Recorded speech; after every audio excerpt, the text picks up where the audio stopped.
আজকে একটা দারুণ স্বাদের প্যানকেক রেসিপি শেয়ার করব, যেটা হলো চকলেট প্যানকেক। এটা সম্পূর্ণ ডিম ছাড়া বানাবো, দারুণ সফট আর স্পঞ্জি হয়।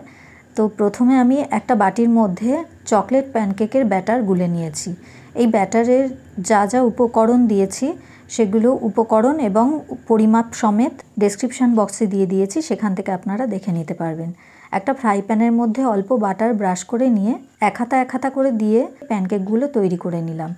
এবার 100 গ্রাম মতো ডার্ক কম্পাউন্ড চকলেটকে ডাবল বয়েল প্রসেসে মেল্ট করে নিয়েছি। এর মধ্যে 4-5 চামচ ফ্রেশ ক্রিম আর 1 চামচ বাটার দিয়ে ভালো করে মিশিয়ে নিয়ে চকো গ্রানাস তৈরি করে নিয়েছি।